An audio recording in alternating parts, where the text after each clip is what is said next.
Subhanallah, alhamdulillah, wa la ilaha illallah, wallahu akbar. Bismillahirrahmanirrahim. Assalamualaikum warahmatullahi wabarakatuh.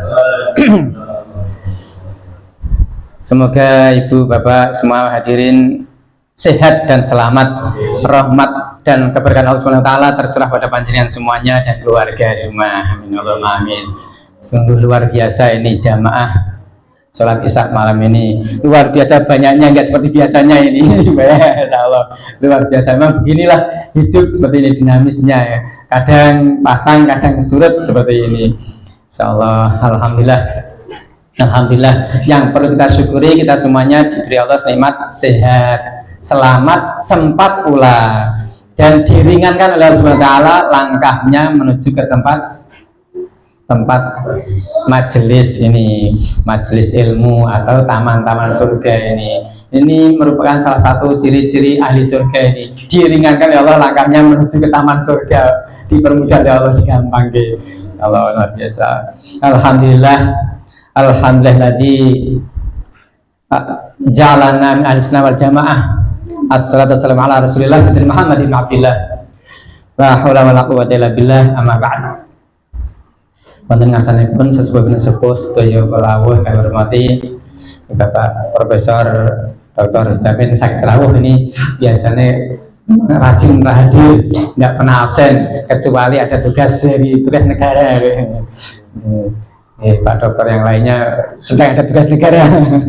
Ya beginilah, karena kehidupan di dunia ini memang penuh dengan kedinamisan. Jalan kehidupan di dunia ini kan tidak selalu datar, halus, dan kadang-kadang nanjak, kadang nurun, kadang berliku-liku, kadang terjal, ya kadang halus lah kadang-kadang.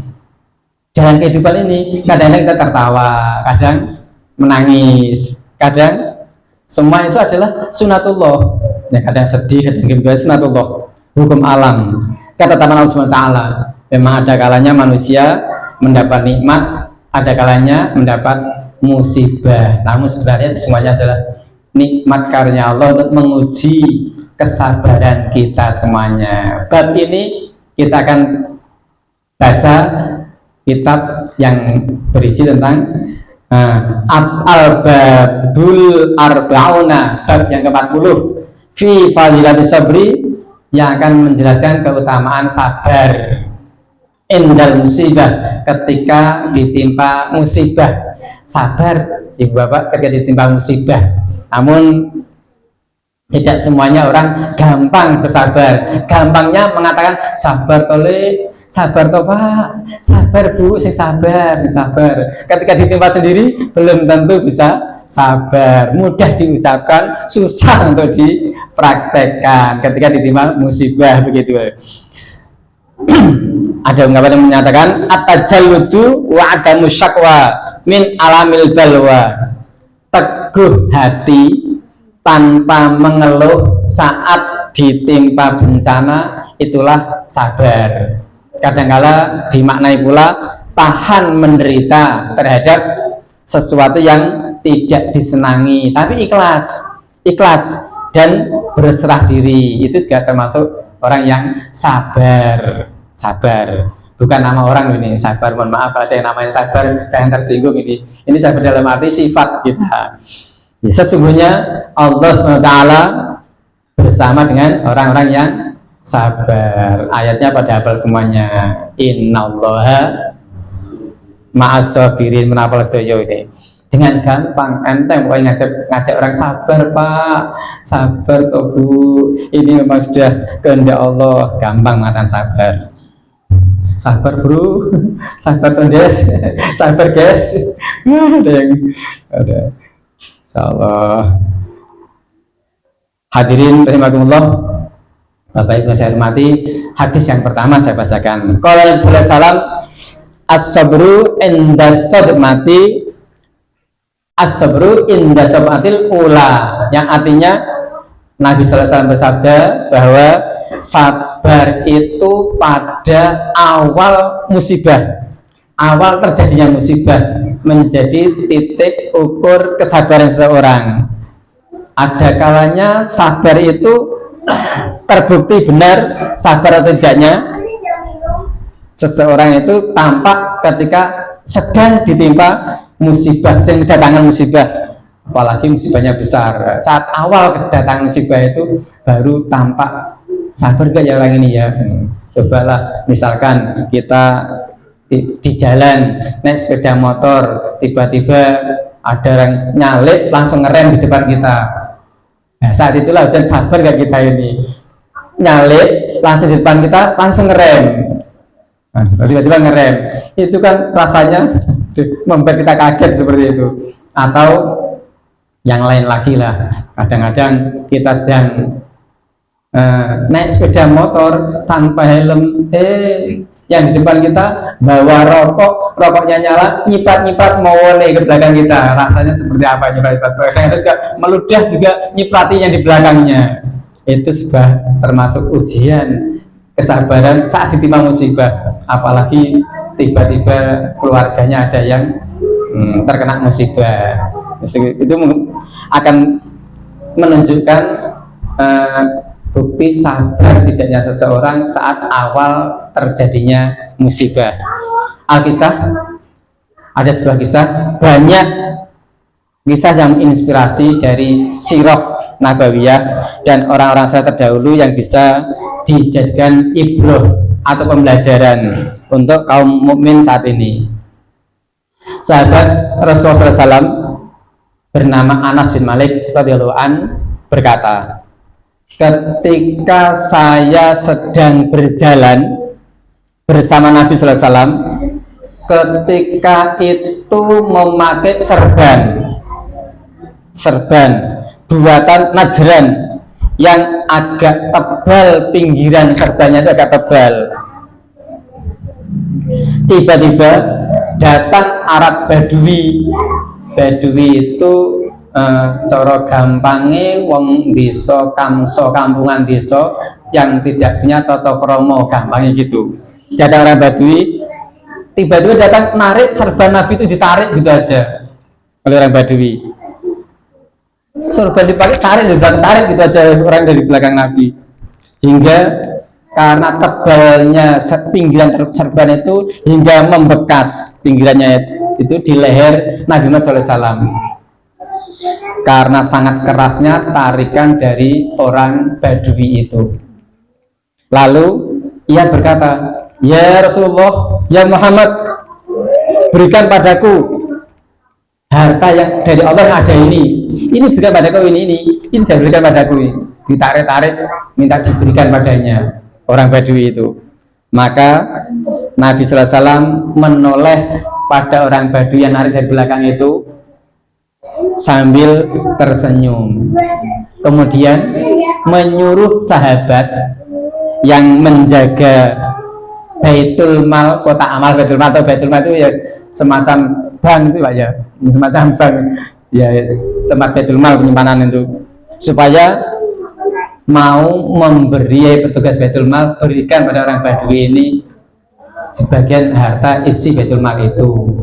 Wah, sahabat yang menyaksikan seperti itu rasanya ketem-ketem gimana tuh, ini orang nggak tahu sopan santun Nabi tiba-tiba tarik dari belakang, ketem-ketem rasanya. Tapi Nabi senyum pada orang Badui, yaitu wong kamso, kampungan desa yang nggak punya tata krama itu, terkenalnya Badui.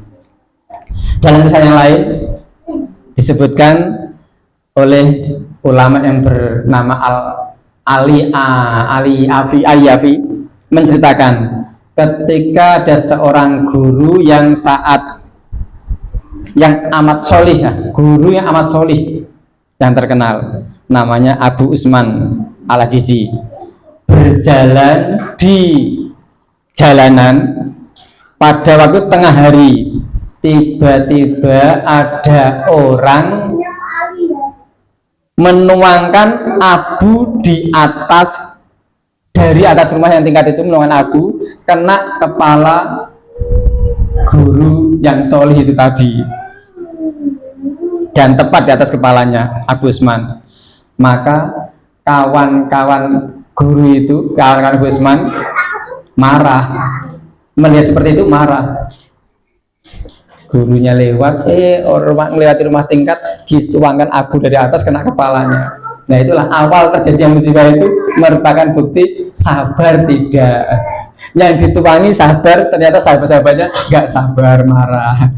Yang ditarik serbannya Nabi sampai luka lehernya, sabar. Sahabatnya yang nggak sabar, malah mengumpat pada orang buang abu itu. Nah inilah bukti reaksi awal datangnya musibah. Gimana reaksinya, sabar atau tidak, itu ada di awal datangnya musibah. Semacam itu contohnya. Abu Usman berkata, Abu Usman tadi yang dituangi aku berkata kepada kawan-kawannya, jangan kamu mengumpat, jangan mengumpat yang seperti itu. Sebenarnya seorang yang layak dituangi api neraka lalu mendapat keringanan hanya dituangi abu seperti ini, maka tidak boleh marah, harus syukur atas keringanan ini. Jadi kadang-kadang musibah yang menimpa seseorang itu kadang-kadang merupakan cicilan azab neraka, dicicil di surga sekarang di dunia, sehingga besok di akhirat sudah dikurangi kan, dicicil di sini dalam bentuk musibah itu. Kalau sabar, kalau nggak sabar, marah-marah, mengumpat, ya beda lagi, tetap aja nanti tidak menjadi cicilan azab neraka, tapi ya sudah, nanti tetap aja kena. Jadi kalau orang sabar, musibah yang menimpa saat di dunia ini merupakan cicilan azab neraka, sehingga besok nggak kena lah, karena sudah digaskan di dunia ini. Atau boleh jadi menjadi pengurang dosa-dosa yang pernah kita lakukan ini, terkurangi dengan datangnya bencana atau musibah itu. Seperti itu, mengurangi dosa kita.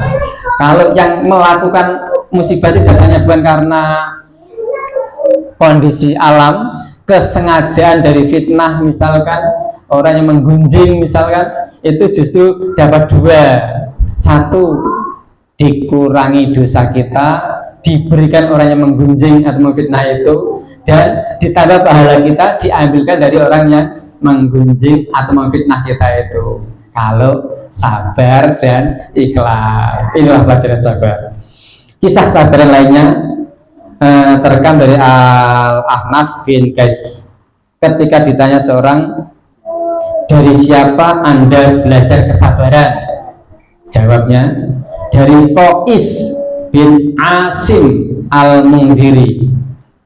Bagaimana toh budi luhurnya Qais, kok kamu belajar sabar kepada Qais? Jawab Al-Ahnaf, pada suatu hari ketika ia duduk di tengah rumahnya, tiba-tiba datang budaknya membawa panggangan daging, alat untuk panggang daging itu dibawa. Tiba-tiba panggang daging itu, panggangannya, alat panggangnya jatuh mengenai anak dari Qais itu. Anaknya Qais kena panggang itu sampai seketika itu meninggal dunia, kejatuhan panggang daging yang panas itu.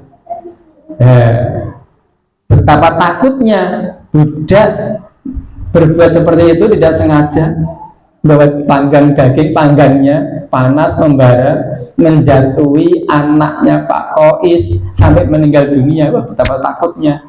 Namun ternyata Qais memaafkannya. Udah, ini adalah musibah, sudah takdir Allah. Kamu tidak usah takut, kamu saya merdekakan sekarang, tidak lagi jadi budakku, merdeka, silahkan mau kemana silahkan. Malah dimerdekakan budak itu, bukannya dihukum, malah dimerdekakan, dibebaskan. Makanya apa itu, Al-Ahnaf ditanya, dari mana kau belajar sabaran? Dari Qais yang berlaku sabar seperti kisah tadi. Keutamaan menahan marah dan bersikap sabar bukan sekedar mendapatkan kebaikan dari orang sekitar, namun juga mendapatkan kasih sayang Allah Subhanahu wa taala. Dari Abu Dawud, Ibnu Abid meriwayatkan, Nabi Muhammad SAW bersabda, man kadhima ghaidon wa huwa yaqdiru ala anfadihi mala Allahu qalbahu amanan wa imanan. Siapa yang dapat menahan marahnya padahal ia kuasa untuk melampiaskan marahnya itu, maka Allah akan memenuhi hatinya dengan iman dan rasa aman, tenang di hatinya kalau bisa sabar dan menahan marahnya. Dalam hadis yang lainnya, Ibnu Asakir meriwayatkan Rasulullah SAW bersabda yang artinya pasti mendapat kasih sayang dari Allah orang yang mengalami sesuatu yang membuatnya marah, tapi ia tetap sabar dan tidak marah, mampu mengendalikan marahnya itu sesuatu yang luar biasa. Dialah orang yang kuat. Kata Nabi, orang yang kuat itu bukan orang yang menang dalam bergulat, tapi orang yang menang dalam mengendalikan emosinya. Itulah orang yang kuat. Jadi bukan orang yang menang dalam pertarungan, bukan orang yang menang dalam MMA, bukan orang yang menang dalam angkat besi dan lain sebagainya. As-sabru nisful iman. Sabar itu separuh daripada iman kita, setengah daripada iman. Kesabaran itu merupakan bagian dari iman kita. As-sabru kanzu min kanzil jannah. Sabar itu suatu perbendaharaan dari perbendaharaan surga. Bekal perbendaharaan kita, bekal ke surga. Riwayat Tirmidzi. At-Tirmidzi meriwayatkan pula dalam hadis yang lain, ala ukhbirukum biman yahmul alaihin nar. Qulna bala ya Rasulullah. Qala tahrumu ala kulli qaribin hayyinun layyinun sahilun. Sukakah kalian saya beritakan orang yang diharamkan masuk neraka?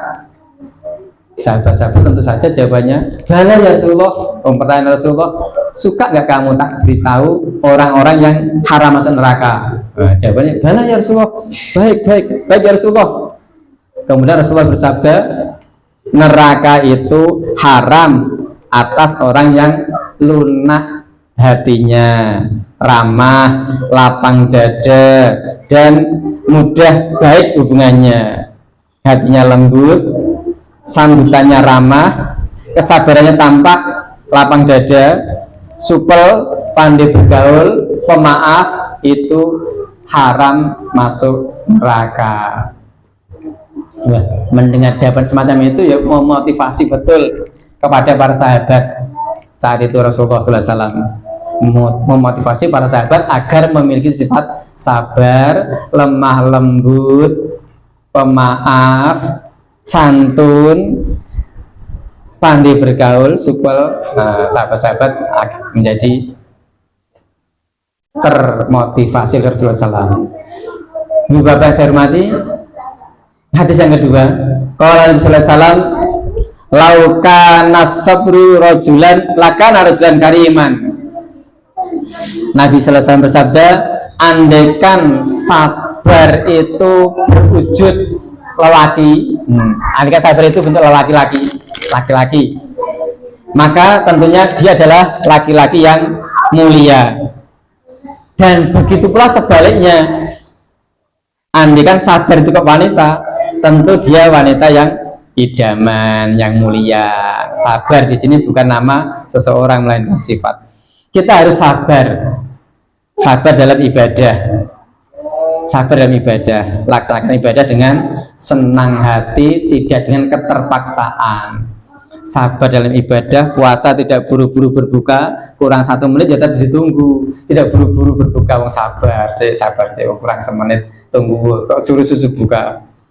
Sabar pula dalam sholat, tidak buru balapan. Itu ada anak-anak muda itu suka balapan sholatnya, cepet-cepetan lah balapan. Saya dulu waktu muda juga begitu, suka balapan. Kalau taruh pilih yang paling cepat mana ya? Oh paling cepat musola sana, aku pindah sana saja. Masjid sini lama, pindah cepat saja, begitu. Suka balapan. Agak sabar dalam ibadah. Sabar ketika ditimpa musibah, sambil cari solusinya, jalan keluarnya yang benar. Gimana solusinya ya? Kok aku mendapat musibah seperti ini? Sebaiknya aku bagaimana ini selanjutnya, begitu. Sabar terhadap kehidupan dunia. Memang kehidupan dunia ini merupakan ujian bagi kita. Yang nggak mau diuji, yang nggak usah di dunia, pindah saja ke alam barzah, ke alam kubur. Karena di dunia itu adalah ujian bagi orang-orang yang beriman. Namun orang yang beriman tentunya memahami ayat walal akhiratu khairul laka minal ula. Kehidupan di akhirat itu lebih bagus bagimu daripada kehidupan di dunia ini. Gunakan dunia ini untuk mencari bekal hidup kita di akhirat nanti sehingga akhirnya bahagia. Sabar terhadap maksiat, tidak mudah tertarik kalau kanan kirinya saudara, teman, sahabatnya kok berlaku maksiat, tidak tertarik namun berusaha untuk menasihatinya. Tidak ikut-ikutan maksiat tapi berusaha untuk menasihati saudara, teman, tetangga, sahabat yang berbuat maksiat. Kalau teman atau sahabat melakukan maksiat kok dibiarkan saja, tidak dinasihati, itu bukan namanya sahabat. Sahabat itu yang menegur, mengingatkan, menasihati jika sahabatnya berbuat maksiat. Kalau membiarkan, itu bukan sahabat namanya. Musuh dalam selimut, membiarkan terjerumus ke dalam kemaksiatan, dibiarkan aja. Nah, kalau sahabat kan mengingatkan, ayo ini nggak baik, itu nggak baik, itu dosa lo, jangan lakukan lagi, berhenti. Nggak mau diingatkan, ya tinggal saja. Tidak usah bersahabat dengan pelaku maksiat yang nggak mau diingatkan, nggak mau diberi nasihat. Sahabat itu yang mau mengingatkan ketika sahabatnya berbuat tidak baik atau tidak benar. Kita juga harus sabar dalam perjuangan, berjuang melawan hawa nafsu, berjuang melawan syahwat kita, karena manusia ini semuanya diiringi hawa nafsu, diiringi syahwat. Harus pandai-pandai kita dan kuat-kuat berjuang, bersabar melawannya. La haula wala quwata illa billahil aliyil azim. Baik yang hormati, dalam kitab Al-Akhlaq Al-Islamiyah diceritakan kisah ketakwaan seorang pemuda dari Syam yang notabene hanya penjual kain keliling. Ini dari negeri Syam nih. Meski cuma pedagang kain keliling, ia dikaruniai oleh Allah postur yang menarik lah, postur yang gagah, wajahnya tampan, wah atletis gitu, dan wajahnya tampan. Orang yang melihatnya banyak yang terpesona. Pedagang keliling, ganteng, atletis, fisiknya menarik, wah para pembeli itu pada tertarik. Suatu hari ketika ia sedang menjajakan kainnya, ia dipanggil seorang perempuan yang cantik pula, dipanggil untuk mampir ke rumahnya, pura-pura mau beli. Begitu mau masuk rumah, wanita yang memanggil tadi segera mengunci pintu rumahnya. Ya, gimana ini? Kok tiba-tiba dikunci pintu rumahnya? Dan ternyata wanita itu tadi menggoda pemuda penjual kain keliling itu tadi, digoda bagaimana hawa nafsunya, bagaimana syahwatnya, bangkit apa tidak.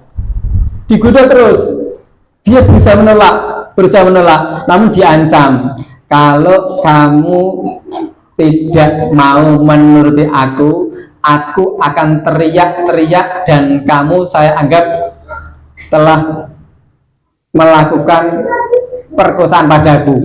Maka orang-orang akan membenarkanku dan akan mengadilimu. Wah, bingung dia. Dalam rumah dia menolak, diancam seperti itu. Kalau kamu menolak, itu ancamannya. Saya akan teriak, panggil orang kampung supaya menghabisimu. Akhirnya dia pakai otaknya, diputar otaknya. Ya, oke lah kalau begitu saya minta izin ke kamar mandi dulu. Saya tak kamar mandi dulu, udah tahan nih kamar mandi dulu. Izin ke kamar mandi. Setelah masuk kamar mandi, di dalam kamar mandi dia, bingung pikirannya, susah hatinya, dan minta tolong pada Allah. Gimana caranya Allah saya menyelamatkan diri dari ancaman ini ya Allah? Karena dia memaksa seperti itu. Kalau saya turuti, saya dosa besar. Kalau saya nggak turuti, saya diancam seperti itu. Akhirnya dalam kamar mandi dia punya ide, buang air besar, kotorannya diambil, dilumurkan ke seluruh tubuhnya, kepalanya, rambutnya, wajahnya, bajunya, semuanya dilumuri pakai kotoran dia sendiri. Semuanya dilumuri, semuanya kotoran. Setelah itu dia keluar kamar mandi. Ya perempuan tadi melihatnya jijik karena seluruh tubuhnya dilumuri pakai kotorannya sendiri, dilumuri semuanya, wajahnya, rambutnya, tangannya, semuanya dulu begitu. Sehingga jijik, kan jijik malah diusir, suruh keluar, suruh pergi. Aman, segera pergi dia, segera secepatnya pergi keluar dari tempat itu dan segera pulang agar dia ketahuan kanan kirinya. Selamat dari perzinaan, selamat dari ancamannya. Itulah kesabaran menghadapi musibah, kesabaran menghadapi maksiat semacam itu. Kalau jenengan di mana Bapak Ibu? Nah jenengan dipanggil. Iya Mas. Ayo Mas, ini Mas, mampir Mas, masuk sini Mas. Dikunci pintunya. Dikunci pintunya oleh yang manggil-manggil, ya Allah. Akhirnya selamatlah pemuda tadi, bisa keluar dari rumah. Ibu kan saya hormati, hadis yang ketiga sekarang. Kalau Nabi sallallahu alaihi wasallam, idza habballah adab talahu bibalain la dawa alahu fa in sabaraj tabahu wa in radiyas tafahu. Artinya Nabi sallallahu alaihi wasallam bersabda, idza habballah, jika Allah mencintai seorang hambanya, abdat talahu abdan ibtalahu. Idza habballahu abdan, ketika Allah mencintai hambanya, ibtalahu bibalain, maka dia Allah akan mencobanya dengan cobaan yang tidak ada obatnya. Malah gitu, orang hamba yang dicintai Allah itu justru dikasih ujian, cobaan yang tidak ada penawarnya. Menurut orang-orang umum, orang-orang awam, tidak ada penawarnya, tidak ada obat untuk mengatasinya. Dan jika dia sabar, maka Allah lah yang akan memilihnya, dan jika dia ridho, Allah akan menjadikannya pilihan. Jadilah pilihan Allah seperti waliullah begitu. Ujiannya nampak berat, seakan tidak ada obatnya. Kalau sabar, tentu Allah akan memberikan obatnya. Jadi manusia terpilih, menjadi manusia pilihan Allah. Terkadang ujian kesabaran itu lama diupayakan, cari obatnya gak ketemu-temu, jalan keluarnya gak ketemu, solusi gak ketemu.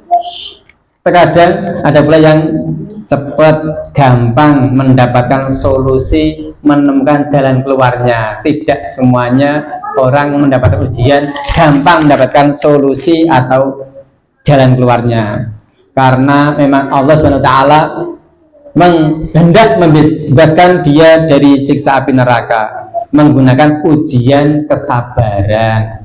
Allah bersama dengan orang yang sabar. Orang yang sabar itu mau dimasukkan surga bersama Allah, karena orang bersama orang yang sabar, maka dia harus sabar menghadapi ujian itu untuk membebaskan dia dari siksa api neraka.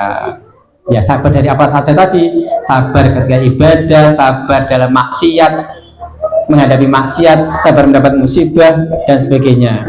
Seringkali orang lain ya menasihati kita untuk sabar mas, sabar. Namun nunggu datangnya solusi sampai menemukan solusi. Kemudian saya hormati, orang yang memiliki sifat sabar itu akan mendapatkan rahmat, sholawat, kemuliaan, kehormatan dari Allah SWT. Mendapatkan rahmat, kasih sayang dari Allah SWT. Orang yang sabar itu akan mendapat hidayah, petunjuk dari Allah SWT untuk mendapatkan solusi jalan keluarnya, petunjuk dari Allah jalan keluarnya. Orang yang sabar itu akan mendapat taufik dari Allah SWT. Itu pun hak prerogatif Allah SWT untuk memberikannya. Oh, ini orang layaknya tak beri taufik. Taufik itu semangat dalam ibadah, punya semangat dalam ibadah. Oh, ini layak tak beri petunjuk, hidayah, sehingga dia yang kemarin masih suka maksiat sekarang mau bertaubat karena tak beri hidayah, tak beri petunjuk. Begitulah Allah memilihnya. Oh, ini sudah sabar, tak perlu tak tambahi rahmat kasih sayangku untuknya. Ibu kan saya hormati, hadis yang keempat sekarang. Kalau Nabi sallallahu alaihi wasallam ma tajara'a abdun jur'atan afdalu 'indallahi min jur'ati ghaidin kadu mahab tahaa wajhillahi ta'ala. Nabi SAW bersabda, tidaklah seorang hamba menahan sesuatu yang lebih utama di sisi Allah selain menahan marah karena mengharap ridho Allah Ta'ala. Jadi menahan sesuatu kalah dengan menahan marahnya, kalah utama. Nah, menahan hadas kadang-kadang biasa, menahan hadas, buang sesuatu hadas.